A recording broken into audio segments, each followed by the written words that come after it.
प्रेम से बोलिए जय माता दी। श्रवण करेंगे हरियाली तीज की व्रत कथा। हरियाली तीज सावन मास की शुक्ल पक्ष की तृतीया तिथि को मनाई जाती है। यह व्रत विशेष रूप से महिलाओं द्वारा मनाया जाता है। यह प्रेम, सौभाग्य और पति पत्नी के अटूट संबंध का प्रतीक है। हरियाली तीज का पर्व प्रकृति की हरियाली, वर्षा की ऋतु और माँ पार्वती के सौभाग्य पुनः प्राप्ति की स्मृति में मनाया जाता है। यह व्रत एक स्त्री के श्रद्धा, समर्पण और प्रेम का प्रतीक है, जो अपने पति की लंबी उम्र और सुख समृद्धि के लिए उपवास रखती है। हरियाली तीज व्रत माता पार्वती के उस अखंड सौभाग्य प्राप्ति के दृढ़ संकल्प की याद दिलाता है, जिसमें उन्होंने भगवान शिव को पाने के लिए बरसों कठिन तप किया। इस दिन माता पार्वती ने भगवान शिव को अपने पति रूप में प्राप्त किया था, इसलिए इस दिन महिलाएं व्रत रखती है ताकि उन्हें भी अपने जीवन में सदैव सौभाग्यवती होने का वरदान प्राप्त हो। हरियाली तीज व्रत की पूजा विधि। सुबह स्नान करके स्वच्छ वस्त्र धारण करें। व्रत का संकल्प ले, मैं सौभाग्य की प्राप्ति और पति की दीर्घ आयु के लिए हरियाली तीज का व्रत कर रही हूँ। पूजा स्थल को साफ करके वहाँ मिट्टी या पीली मिट्टी से भगवान शिव पार्वती की प्रतिमा बनाएं या मूर्ति स्थापित करें।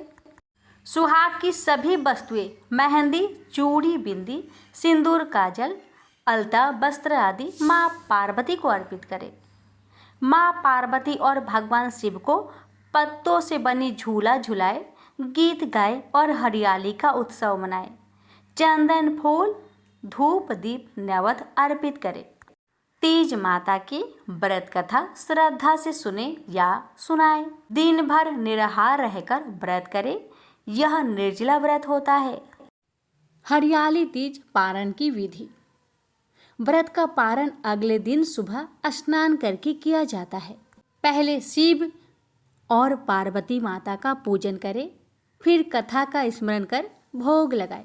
इसके बाद फलाहार, जल या ताजी बनी वस्तु ग्रहण करें।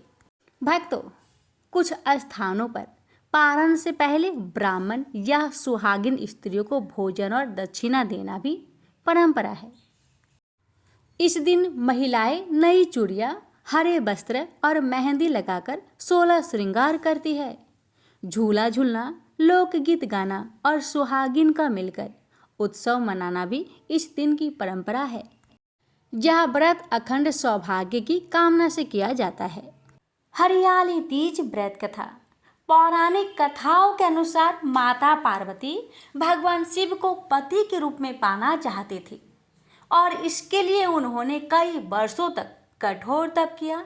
एक दिन महर्षि नारद माता पार्वती के घर गए और उनके पिता हिमालय से कहा कि आपकी बेटी पार्वती के तप से प्रसन्न होकर भगवान विष्णु उनसे विवाह करना चाहते हैं।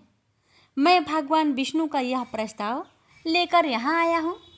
यह बात सुनकर हिमालय की खुशी का ठिकाना ना रहा और उन्होंने हाँ कर दिया। नारद ने यह संदेश भगवान विष्णु को दे दिया। राजा हिमालय ने नारद मुनि का यह प्रस्ताव अपनी पुत्री पार्वती को सुनाया। इसे सुनकर देवी पार्वती को बहुत दुख हुआ। उन्होंने कहा कि मैं विष्णु से नहीं, भगवान शिव से विवाह करना चाहती हूँ। मन दुखी होने के कारण देवी पार्वती महल से दूर एक गुफा में जाकर तप करने लगी। उन्होंने भगवान शिव को पति के रूप में पाने के लिए कठोर तप शुरू किया, जिसके लिए उन्होंने रेत के शिवलिंग की स्थापना की।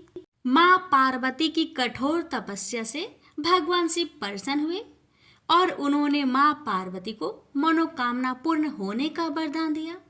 अगले दिन माता पार्वती ने व्रत का पालन किया और समस्त पूजा सामग्री को गंगा नदी में प्रवाहित कर दिया। उधर माता पार्वती के पिता भगवान विष्णु को अपनी बेटी से विवाह करने का वचन दिए जाने के बाद पुत्री के घर छोड़ देने से परेशान थे।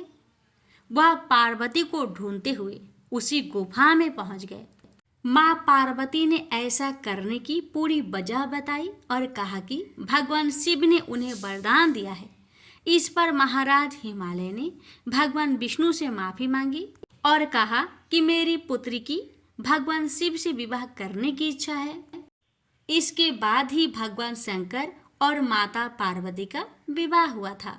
प्रेम से बोलिए ओम नमः शिवाय, हर हर महादेव।